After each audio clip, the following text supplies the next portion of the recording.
Some good news out of Washington. This is the focus group. It's the savvy side of 9 to 5. Listen. Bueller.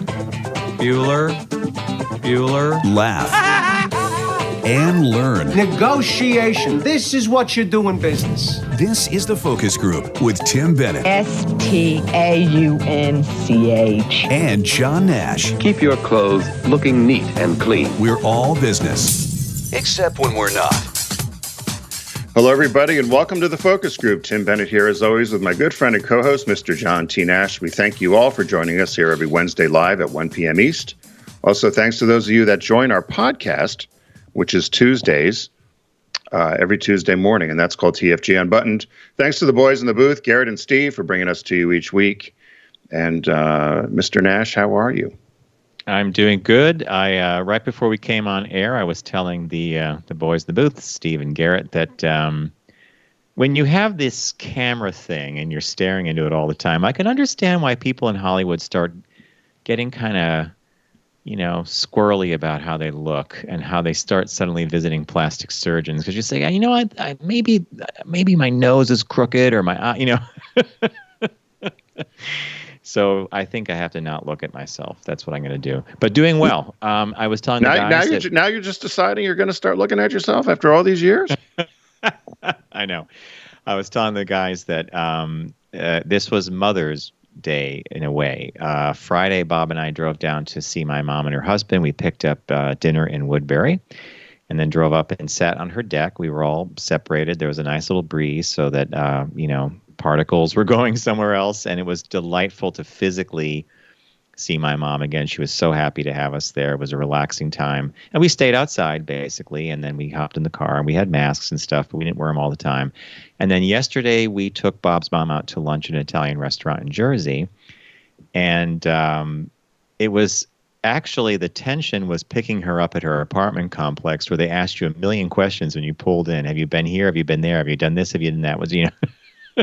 Then they let you through, and then we couldn't go in. She came out. We took her to this place. We had a really sweet lunch. It was lots of fun, and it was the second day that Jersey was in their opening segmentation, and so other people had come out, and the waiter was just clearly very happy to have people at the restaurant again. It was really, he was so cool, and they're taking all the efforts to make sure everything's done correctly, and so it was so nice to just sit outside, to have other people around, and have a nice lunch. So yeah, it's still, I'm in Delaware, and it's still very much Delaware is, I would say, as far as I'm concerned, back to normal, other than you have to wear a mask into the restaurant. But everything's open. All the stores are open. Shops are open. Outlets are open. People are traveling. Route 1 is busy.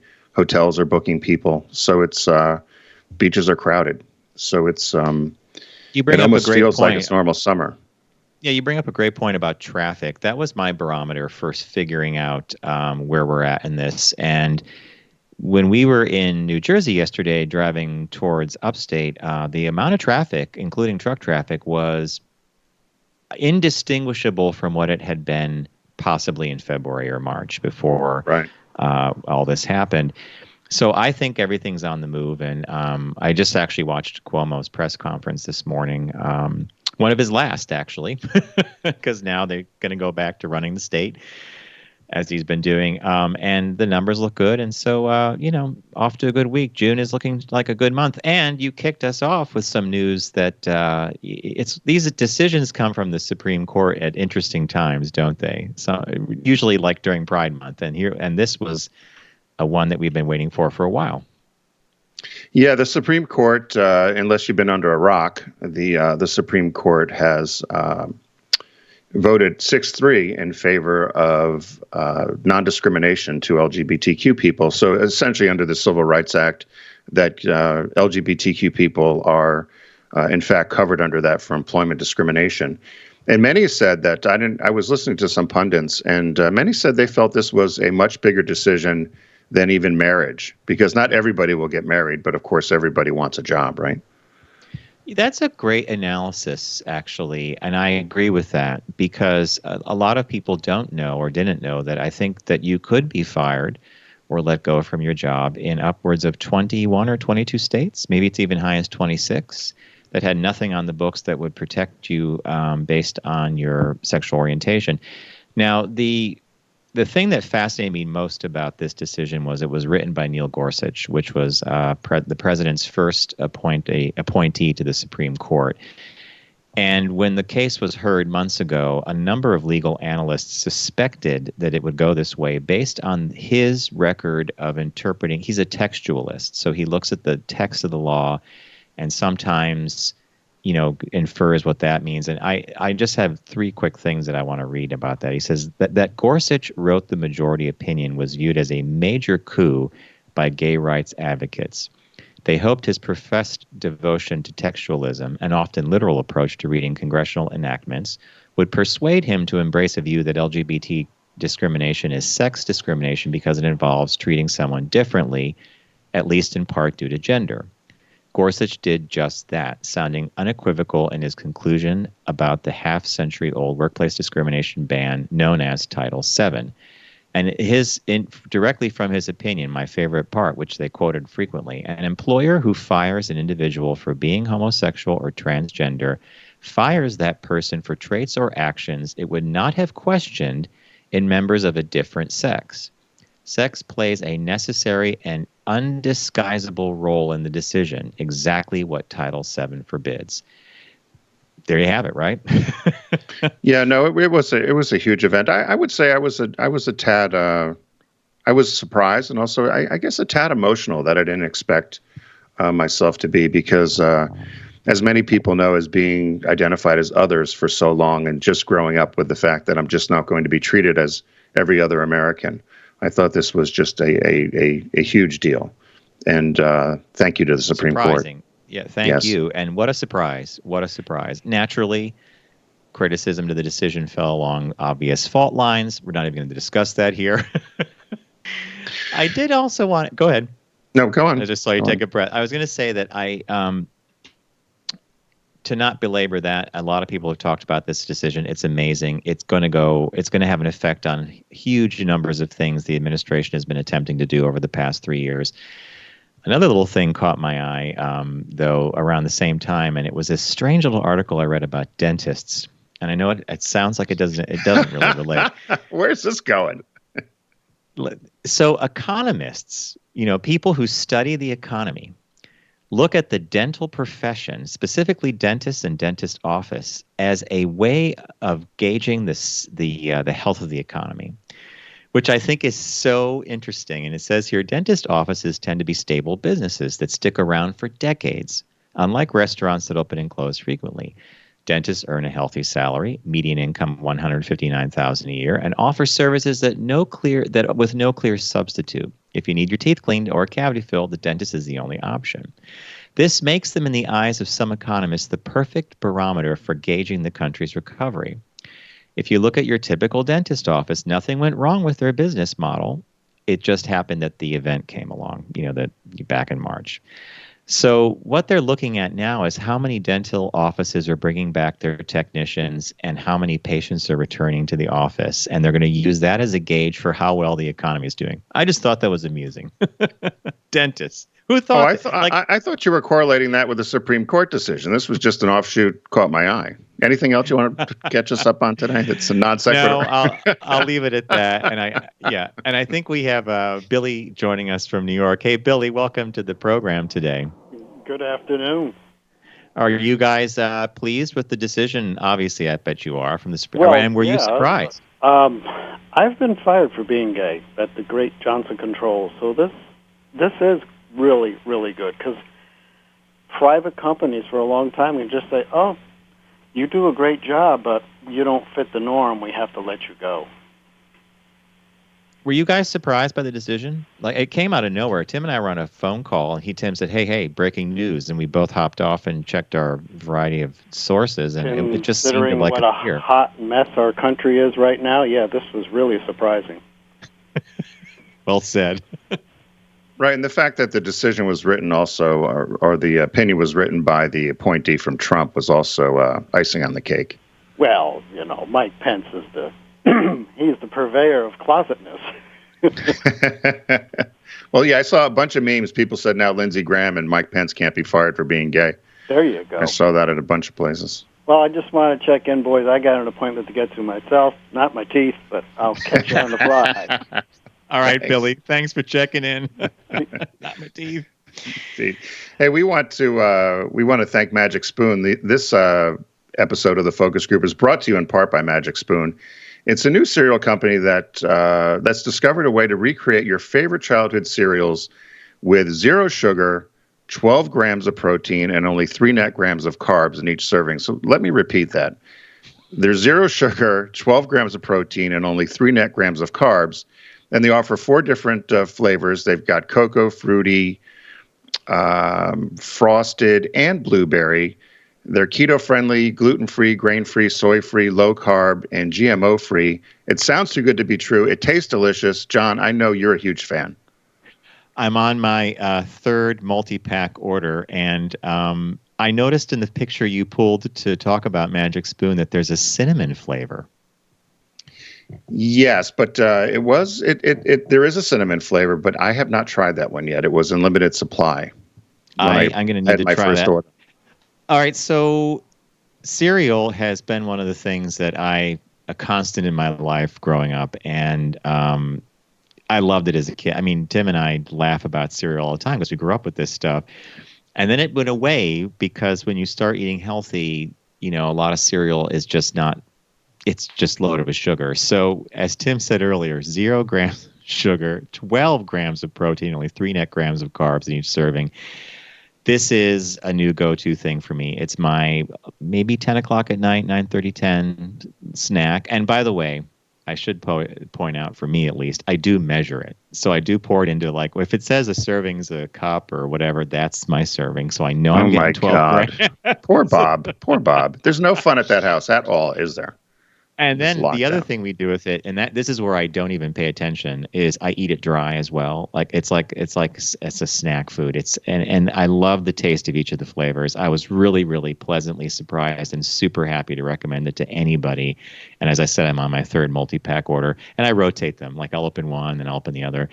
I think so far cocoa and fruity and frosted are my favorite, although blueberry is climbing up there, and I have to get that cinnamon. So we would love you to go to magicspoon.com/focus to grab a variety pack and try it today. And if you use the code FOCUS, FOCUS at checkout, you're going to get free shipping.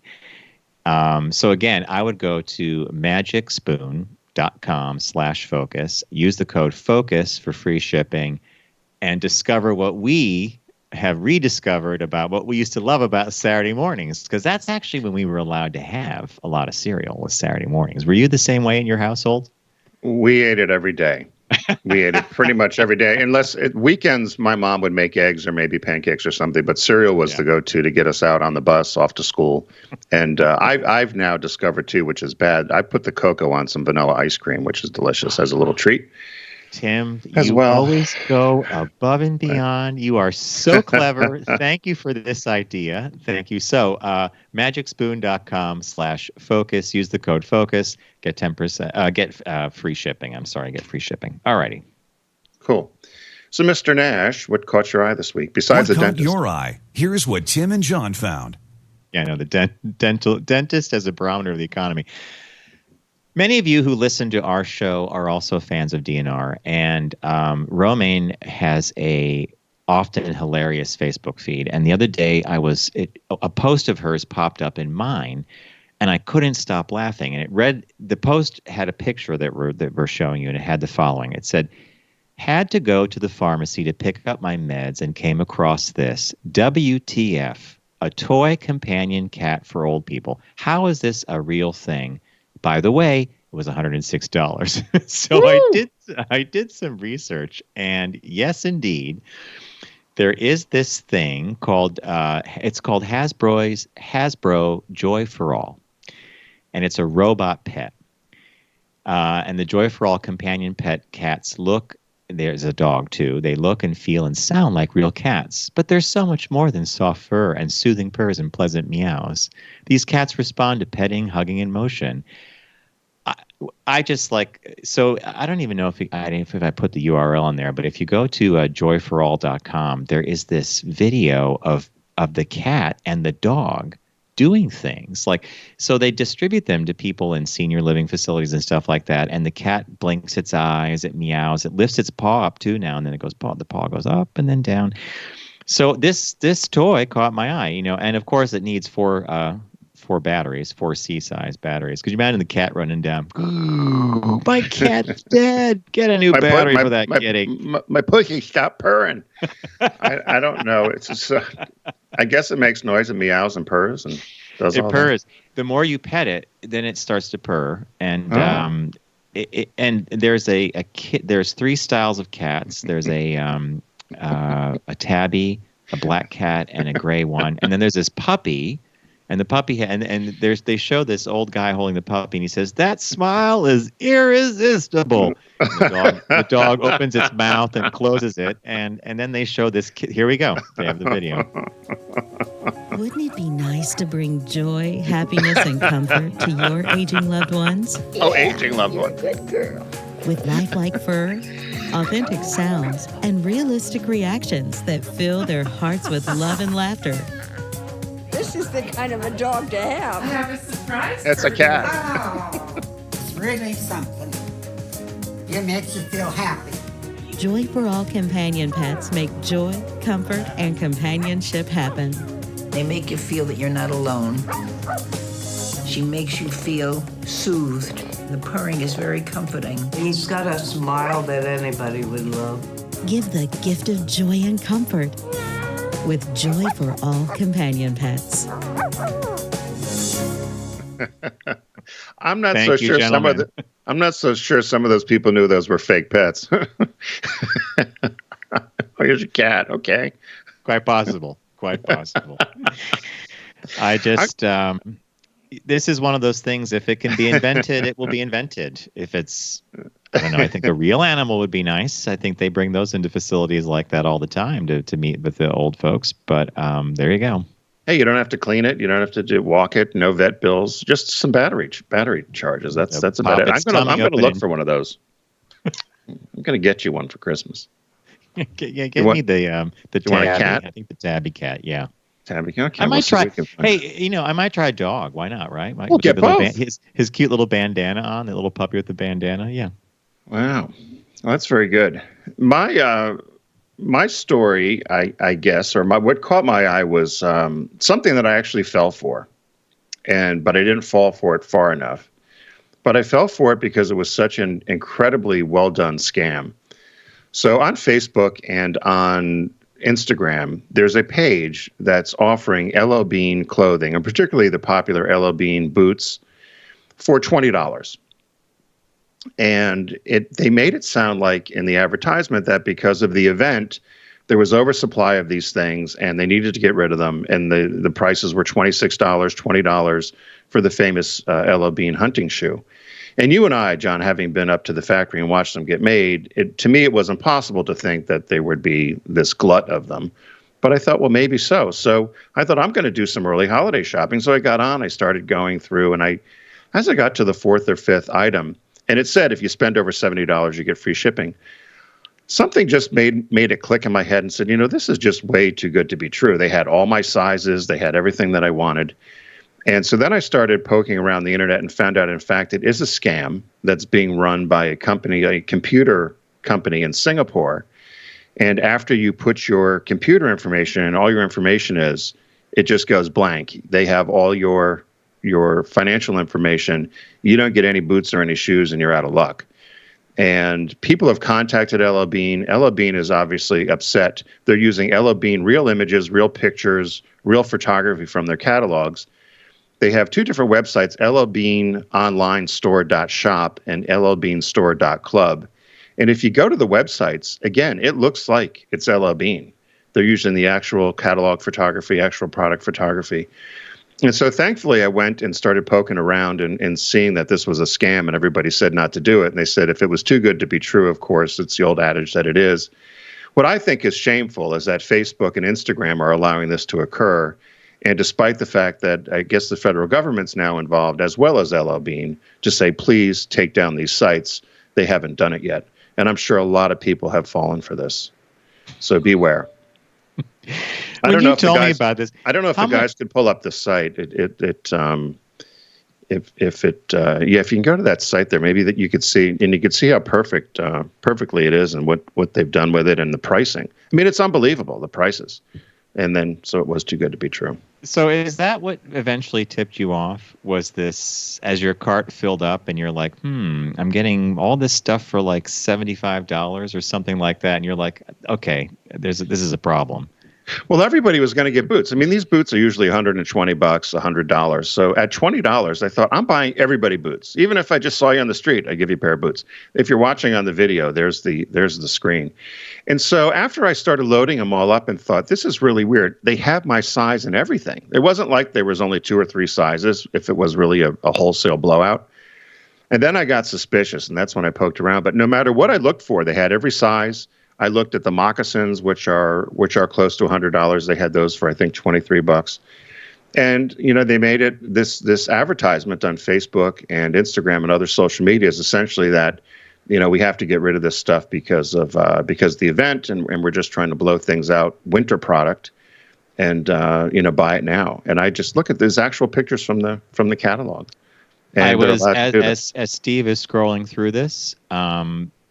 These are adopt kits. Like they literally went onto the site. What is it? $6.99 or how much is it? I can't read that. $6.09. But it says $6.99 and normally $40. Yeah, because that's the normal price was $39.99 or something for the small one. Wow, Tim, it's like you can do this, right? You can go online, you can screen grab stuff, you could screen grab a logo, and they built this up. But you got to this through, as you said, Facebook and Instagram, and I'm surprised they allowed this to go on.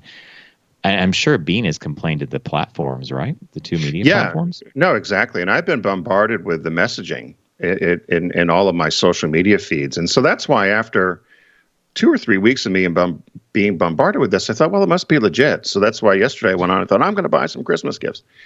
But it says Ella Bean. They've talked to Ella Bean. They've contacted the government, the feds, to get Facebook to do something, and it's just been in limbo. But I think it's shameful that, our show's been pulled down on social media because we mentioned the event, yet you allow these scam artists in other countries to actually take advantage of people and steal from them, and that seems to be okay. But that's my social media commentary. You sound like Mika. This morning she said something similar. She's like, all this goes on and no one does anything. Well, that's the problem, right? That seems to be the issue. So there we have it. So today's business birthday. Everyone does celebrity birthday greetings, but the Focus Group is the only show in the universe that celebrates business birthdays. So happy 54th birthday to American fashion designer, businesswoman, and philanthropist Tory Burch. She was born this day, June 17th in 1966. She's the executive chairman and chief executive officer of her own brand, Tory Burch LLC. She was listed as the 73rd most powerful woman in the world by Forbes. She was born in Valley Forge, Pennsylvania, which is right outside of Philadelphia, to her mom, Reva, and dad, Bud. And she was raised with her 3 brothers right outside of PA. She actually has one of her shoes, the Reva Flat, is named after her mom, which I think is great. Her dad was an investor who inherited a stock exchange seat as well as a paper cup company. I'm getting neither. I don't know if you're going to get either of those things, John, a stock exchange seat or a paper cup company. But it's an odd it's kind of an odd thing. Paper cups and a seat on the New York Stock Exchange, right? That's what I thought, too. She had gone to the Agnes Irwin School in Rosemont, which is a great school. I laughed at this. Her first job was at the King of Prussia Mall, which is a huge mall outside of Philly. But her first job was at Benetton, and we actually did a Benetton business birthday a few weeks ago. She went to the University of Pennsylvania, where she studied art history. And then after graduating, she went up to New York, and she worked in for a number of different fashion houses, as well as some magazines and fashion PR. She worked for places such as Vera Wang and Polo. And then it was funny, she opened her first boutique in Manhattan at the age of 37. And this was after she took some time off at home to raise her 3 sons. And she said she launched the company in her kitchen amidst the chaos of children in the house. She had no design school training or experience running a business. And although opening a single boutique may have seemed small to some, they said that she had high hopes and aspirations. And she said she wanted to start a global lifestyle brand. And in her words, she said, I had no idea what that meant. But as of today, she has got over 250 stores, 3,000 additional locations in various department stores. And she's won all kinds of awards, particularly as it pertains to women's issues and fashion industry issues. And what I like about her is that the company started out as a socially conscious brand. And as a leader, Tory Burch herself stands for all these causes that really are true to her mission, particularly when it comes to championing women and equality in business. And she got her name Burch. She married in 1996 Christopher Burch. They have 3 sons. And here's a head scratcher. She dated Lance Armstrong in 2007. Remember that? That was actually mentioned in the ESPN documentary that aired on 30 for 30 about 3 or 4 weeks ago. There was a string of women that he actually high-profile women. Was she before Sheryl Crow or after Sheryl Crow? Do you know? She was after Sheryl Crow. Sheryl Crow, okay. Yeah, and talk about a 1 degree of separation because of people both you and I know. But I just thought that one was certainly a head scratcher. And then in November 2018, she married Pierre-Yves Roussel, who was the former chairman of LVMH, and he now works for Burch's company. So there's 2 things that I would say about this. One, she's busy. When you look at all the philanthropy and all the foundation work she's done, she's raised over $100 million for women's small businesses, loans, and entrepreneurship, and then also lots of money raised around women in healthcare, particularly with breast cancer. And so she's busy. I think she should do a men's line. I would love a men's line or a brand of maybe some home items. I'll say 3 things. She'll do a men's line, and then she should be a sponsor of the focus group. But so that's the selfish part of me. But I always like these sort of birthdays. She should do our wardrobe provided by Tory Burch. By Tory Burch. Wouldn't it be great? My guess is she'd probably have to name it after Tory. I don't know. Could it be Tory Burch Men's? I have no problem do something different. In fact, as I'm looking at her, I love her logo, and I think that could easily be translated to a line of menswear. It's just a simple color change or something if you wanted to do it that way. Right. But cool businesswoman, right? Very cool, excellent business birthday. She was also listed, I believe. I don't know. I don't think this has changed, but at one time she was the youngest woman in business that was a billionaire. I believe Oprah was the first, but she was the youngest that was a billionaire in business. So. Happy 54th birthday to Tory Burch. Here we go. So many of you know that a partner here of ours for quite some time has been Deep Discount. Right now they've got their site-wide sale going on. We love Deep Discount because of all the great items you could find there, and we believe that they certainly have the best prices for popular items as well as hard-to-find items. So if you go to focusgroupradio.com, click on the Deep Discount logo and start shopping away. As we said, it's the site-wide summer sale. What did you find this week, Mr. Nash? In honor of June being Pride Month, and being that since the event is eclipsing many things, the event. Sorry, the event. When you and I started to do that, it solves a lot of problems, but it even makes it kind of strange and funny. In honor of Pride Month, I have chosen from the Criterion Collection, which if you've watched our show a number of times, you'll know that Tim and I speak of the Criterion Collection as if it's the Holy Grail, because they do a beautiful job of remixing the movie, fixing the audio, and cramming a lot of great extras in. The film I picked is Paris is Burning. And Paris is Burning is a snapshot of the 1980s ballroom scene, and this is where voguing came from. And it looks at a number of performers that have names we all recognize now: Willie Ninja, Pepper LaBeija, Dorian Corey. And it was a film that was shot over I want to say it was like a 7-year period during the AIDS crisis, when these balls gave people an outlet, a creative outlet, a place to be special and cool. And we loved the movie when it came out, and I still can watch it end to end, and I think it's a really great documentary. Do you remember Paris is Burning? Is it one of your favorites? I do. I don't know if it's one of my favorites, but I did really enjoy it. I haven't seen it in quite some time, and so it's good to remind me of that. I'll have to put that in my queue. And as you said, if it's part of the Criterion Collection, we know it has the kind of the Good Housekeeping seal of approval. So I love that one. I picked something that popped in my head the other day, and I just started laughing. It might have been because I've been watching the show Schitt's Creek, but it's Waiting for Guffman. And lots of the same cast, right? Yeah, it originally came out in 1996. It's only 84 minutes long as the movie should be. Part of the Warner Archives. But I just love the description of it. It says, the town of Blaine, Missouri is preparing for celebrations of its 150th anniversary. Corky St. Clair, an off Broadway director, is putting together an amateur theater show about the town's history, starring the local dentist, here we are with a dentist, a couple of travel agents, a Dairy Queen waitress, and a car repairman. He then invites the Broadway theater critic, Mr. Guffman, to see the opening night of the show, and of course, hilarity ensues. You can get it both on DVD or Blu-ray, and for under $15 for the Blu-ray, and just $12.01 for the DVD.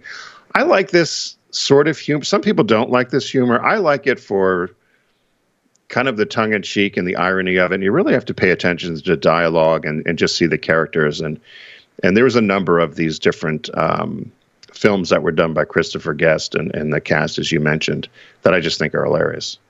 So I'm so glad you picked this. It's one of my favorite movies. And this kind of movie making was kicked off with a film that actually is heralded as one of the top 50 films you got to watch in your lifetime. And that would be This Is Spinal Tap, the mockumentary about a heavy metal band.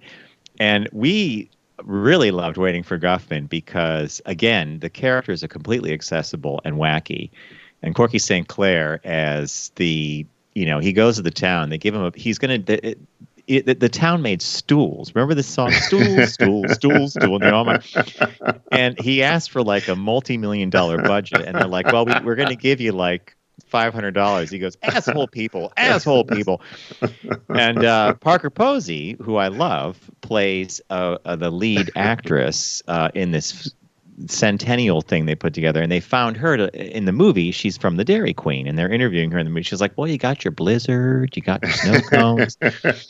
And at the very end of this movie, there's a really great scene where Corky St. Clair makes his way back to New York City, and he owns a bookstore or some kind of little gift shop, and he's got this doll set up.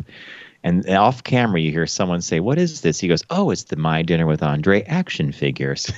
Oh, Andre, you know all the best restaurants. And it's great pick. So, yeah. And what was excellent. The new release this week? Silent film fans rejoice. Another Criterion Collection movies. It's called The Cameraman, and it's on Criterion. It's Buster Keaton is at the peak of his slapstick powers in The Cameraman. It is the first film that he did when he signed on to MGM, which is, Metro-Goldwyn-Mayer, and viewed by many critics as his last great masterpiece because he retained creative control over the project from start to finish. Keaton plays a hapless newsreel cameraman desperate to impress both his new employer and his winsome office crush as he zigzags up and down Manhattan hustling for a scoop. Along the way, he goes for a swim and winds up soaked, becomes embroiled in a Chinatown tong war. I don't know what a tong war is, and teams up with a memorable monkey sidekick, the famous Josephine. Now, that must be a monkey from famous old movies in the past. The marvelously inventive film within a film setup allows Keaton's imagination to run wild. I'm a big fan of Buster Keaton, so this is going to make its way into my collection because the silent films really had a language to them that was so brilliant. Pantomime, eyes, the whole bit. So the release this week is The Cameraman from the Criterion Collection, and that's on Blu-ray. So just to recap, folks, go to focusgroupradio.com, click on the deep discount logo. It's Sharky the Shark, and start your shopping. It's a site-wide summer sale. I picked Paris is Burning on Criterion Collection. Tim picked the fantastic Waiting for Guffman. Needs to be in your library. And the release this week is The Cameraman, also from Criterion Collection on Blu-ray. What do we say, Garrett? Thanks, Deep Discount. We are going to take a super quick break, and when we return, we have a shop talk for you, which I think you'll enjoy, so stay with us. You're listening to The Focus Group with Tim and John. Learn more at focusgroupradio.com.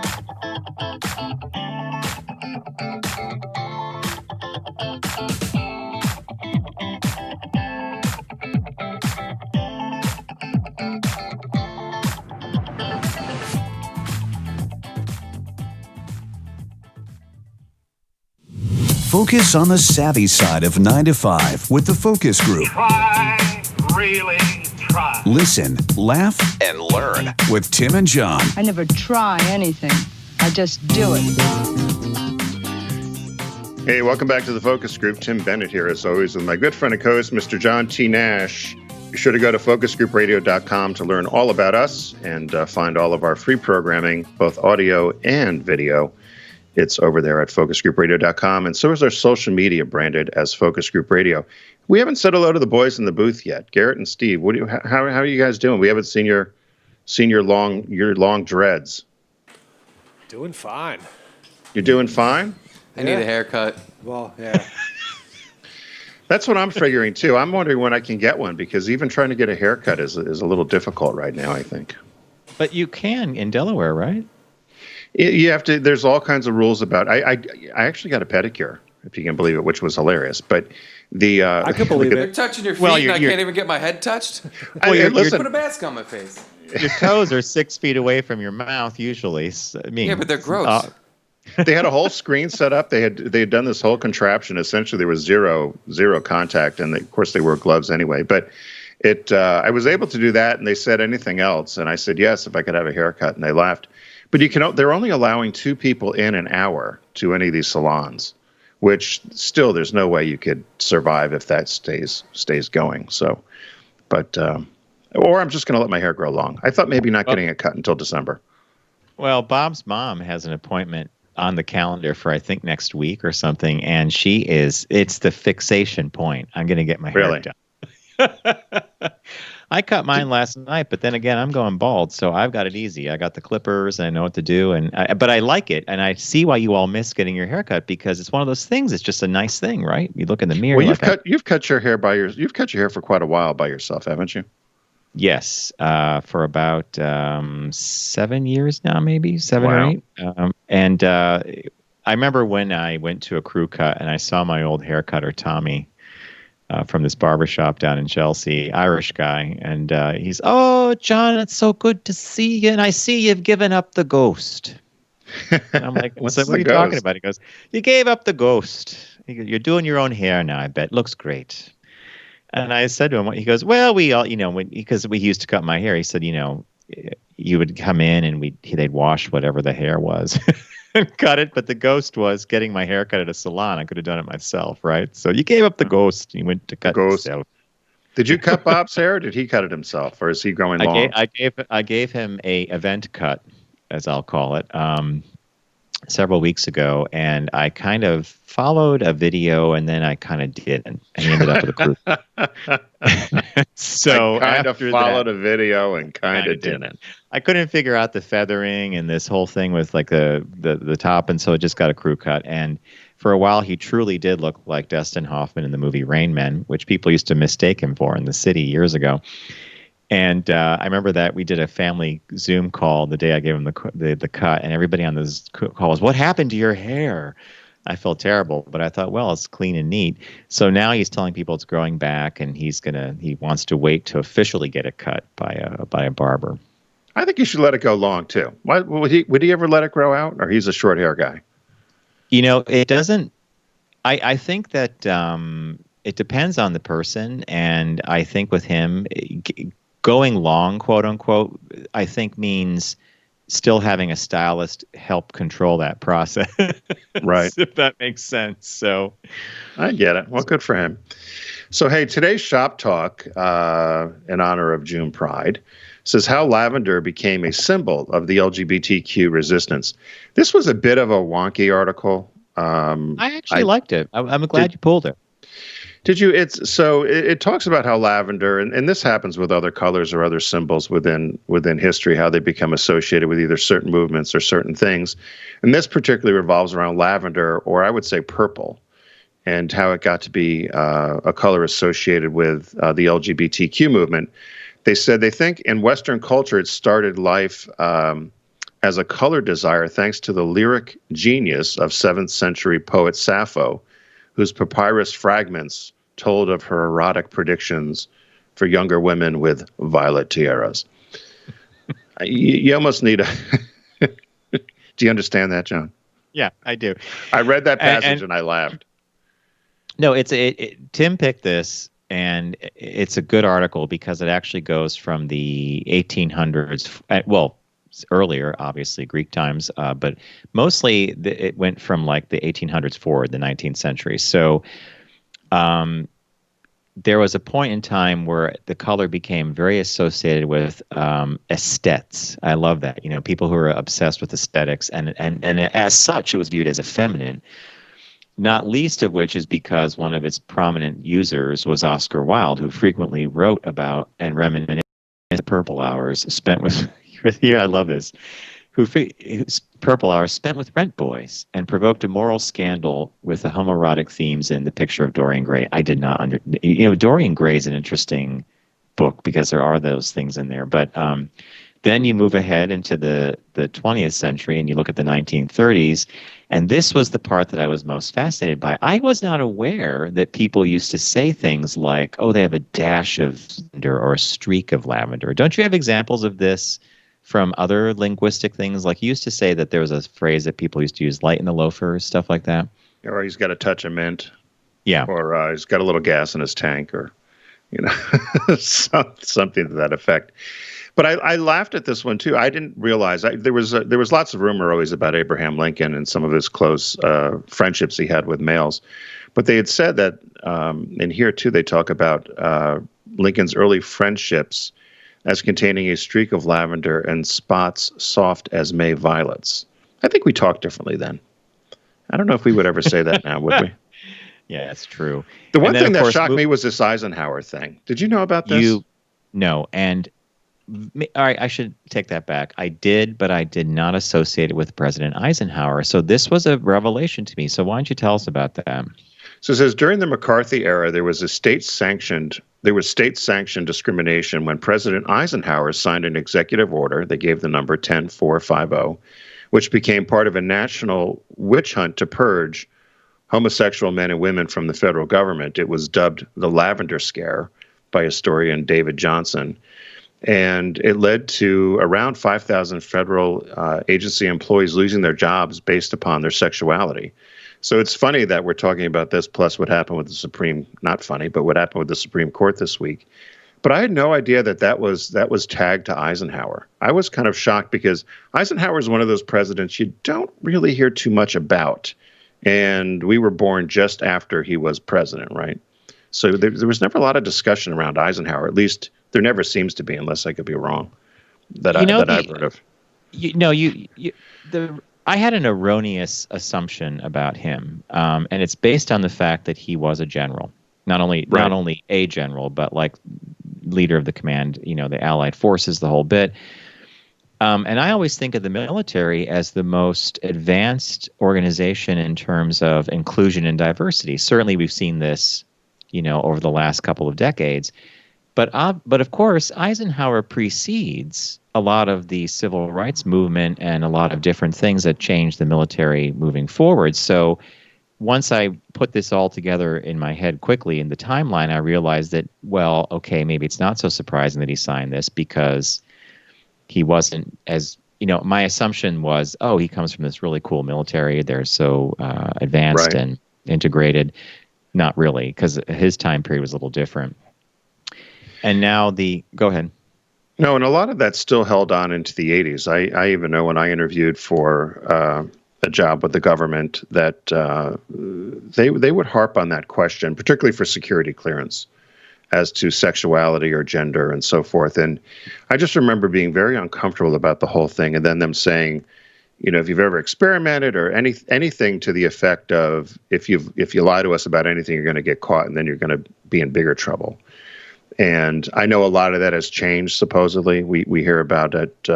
We had talked to some people from the State Department that said that certainly changed. But when you think about it, people that were gay or lesbian or identified as such were not welcome to work in the government, at least not openly. True. And now we have lavender as just a palette of designers, or a color that's part of the palette that designers use. And I never really think about it too much. And in fact, you and I, having grown up in Connecticut with the Preppy Handbook, I mean, who didn't have a pink shirt, right? Didn't you have to have a pink button down? You had to have pink. That's not lavender, but And recently, I took my mom to a medical appointment many months ago, before the event hit, and I was wearing a lavender button-down and gray slacks and a pair of like loafers or business shoes or something. And I remember the nurse looking at me, and she said, "You look so handsome, so put together." She's like, "I wish more men were not afraid of color." So she was calling you a dandy. Just, well, in her own sweet way, I suppose she was. Yes, I'll have to go back and have words with her about words with her. So you do, though. I was going to say you always have had, I believe, you like purples. You do like purples. You've had some purple things over the years. I remember you wearing to events. You used to like purple and camel together. Yeah, it actually doesn't look bad on me. I think that might be why. I mean, red, navy blue, you nailed that for me years ago. You actually, I don't know how long ago you're like, these are your colors. Gray, navy blue. You had a bunch. Pink I can get away with too because of my skin tone. And lavender, like I just got a new shirt for the summer, like a short sleeve thing. It's check white and purple checked shirt, and it looks great. And I never even think about it. It's just like a color that I know I look good in. But now we have a history to it. Yeah, and so so when we saw this article, I thought it was interesting because you don't think about sometimes how these colors get associated with different things, particularly with the LGBTQ community. Now they're saying you're going to see a lot of this, and you are seeing a lot of this on the runway in 2020, and they think a bit of it's an act of defiance of reclaiming the color. So you'll see lavender out there, and purple, of course. Last year, I think it was orange, wasn't it? Was the color? Was that the color on the runway? Do you remember? It might have been orange, but I think they still do this. There was a company in New York called Color Box, and they used to actually pick the color. Like the color for 1998 is going to be blue, and it was a certain like cerulean blue or whatever. And then Pantone would follow suit. But I'm guessing people still do color predictions, right? For products and clothing. Very, very much so. And for cars, and they know out a certain amount of time what the colors are going to be. Do you have a favorite color? Blue. Blue is one of my favorites. And I have to tell you, a certain shade of lavender is also one of my favorites. So this was a good article. Hey, we have Don from Alabama on the line with some space news for us. Don, welcome to the program, sir. Hi, guys. I just wanted to touch on real quick that the 25th, or actually the 21st, will be the 1-year anniversary of the launch of the Light Sail 2. And I'm wondering if you are following that little project from the Planetary Society. So the Light Sail is an idea that's been many, many, many years on the drawing board. And basically the idea is it's a large piece of mylar or some very thin, gossamer thin, I love that word, foil that is pushed through space by the photonic energy of the sun. Photons actually, if I'm not mistaken, have mass and they have momentum. Am I right about that? They have energy, and it can convert to momentum. So Photons have no mass. That's why they're able to travel at 186,000 miles a second. So they put up in orbit, high Earth orbit, if I'm not mistaken, to avoid all the effects of our atmosphere and our magnetosphere, a test sail. I don't know how big it was, though, Don. It's not very big, is it? The craft itself is about the size of a healthy loaf of bread, but the sail is about the size of a tennis court. And it has managed to climb itself up to about a 750-mile orbit, and is progressively, as it moves into an acceleration phase, climbing higher and higher. So it has climbed above the International Space Station already. Wow! And this is a vehicle that is moving without benefit of any engine system. It only has the slight articulations of the sail. Power. Yeah, solely by the photonic power of the sun. Yeah. The idea here is that if you build a surface large enough that you could someday take a craft to Mars or the outer planets without any onboard fuel, which would be great because then you could change the whole equation. Correct, and with the eventual acceleration of upwards of 100,000, being able to get up to about 60,000 miles a second. I did not know it could go that fast. That's, of course, let's talk about braking now. No. Braking's later. It's, acceleration first, then braking. That's where you get into the fun part of it. It's not getting up to speed. It's the stopping. That's the fun part. Hey Don, do you happen to know when the Dragon is coming back from the space station? Many of you know that SpaceX launched a crew capsule in partnership with NASA to the International Space Station. It was this highly successful mission. They're up there now with the Dragon. Well, are they staying for a long time, or is that coming back soon? They're going to stay up for about 14 weeks, and then there will be a return. But that's contingent upon a couple of other things, as well as a follow-on potential resupply mission. So, look for a return, 12 to 16 weeks out from their docking day. Wow. I would probably, we've talked about this before. I've often said I'll pay cash money to go up there and sit by that window in the space station for hours. What are you looking at? You're looking at the Earth below. Is there a translator up there? Do the Russians know English? Because I know the English don't know. We don't know Russian. I bet, right? Well, actually, most of the guys who flew on the Russian craft got a fairly healthy amount of bilingual training. The Russians had a functioning, at least the Russians I interacted with had a functioning understanding of English. But when you got into the technical stuff, fortunately everyone speaks math, but if you wanted a really good job at NASA over the last 10 years, learn to speak Russian, and you had it made. I didn't realize that. That's interesting. Yeah, Well, I wondered about that up there. Were there so few people? If there was a language issue, or is English the international language in space? English is the international language in space, and the metric system is the international system of measurement. Is the system of measurement. So we got one for two. two. The only one who still functions with the inches and feet and miles. The good old imperial system, which threw me for a massive loop this week. I'm not even going to go into what I had to deal with. It was such a math problem. It was about square footage, square inches, and I'm like, what's so much easier if you could divide by 10, which is the metric system.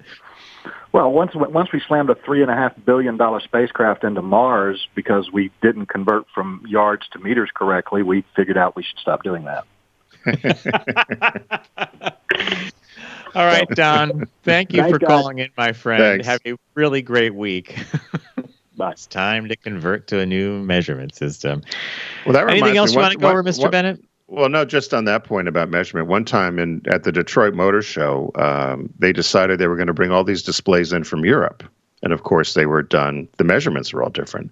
So these escalators and all these things were short. They didn't fit correctly. So they were building all these. They had to quickly build boxes and so forth for people to walk up onto the escalators because they weren't long enough. And it was a real disaster. But that is an issue because as Americans, we've stuck by. I think our generation was the last. They gave up after us. Remember they tried to teach us the metric system and Celsius, and we had none of it.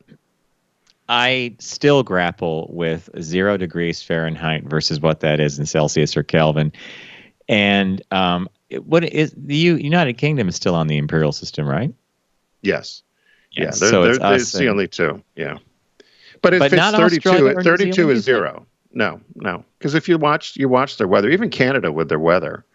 My grandmother in Canada at the time. My grandmother in Canada, when they changed over right before the U.S. was supposed to, which they said is one of the reasons the U.S. did not, but it was a disaster because Canada was built, a lot of their homes, and think about it, curtains and bedding and everything was built in the old system. And so even making a cake with ingredients, instead of a half a cup, it was now 300 milliliters or whatever. And everything was a disaster. It ended up being a real problem to try to convert all the measurements correctly because people, what was a cup now? Who knew what a cup was, or a half gallon or a quart? And I think we grew up at a point where it was sort of solidified that we had a visual representation in our head of what something was. Like I could basically look at something and say, it's 2 feet.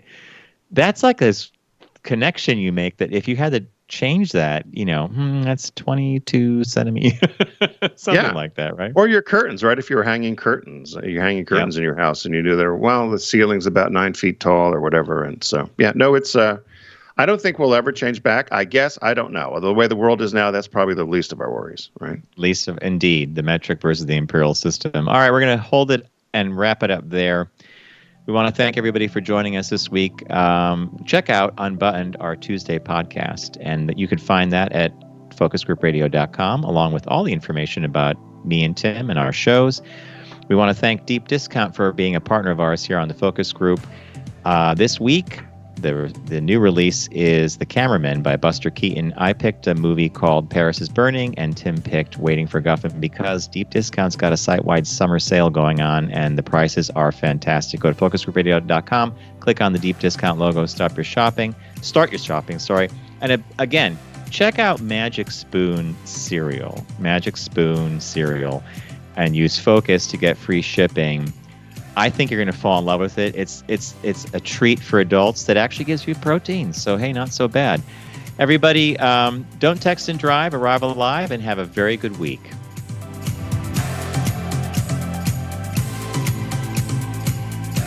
It's the Focus Group with Tim Bennett and John Nash. Accessible on all platforms. Subscribe, like, and rate us on your platform of choice. Learn more at focusgroupradio.com. That was a stunning focus group.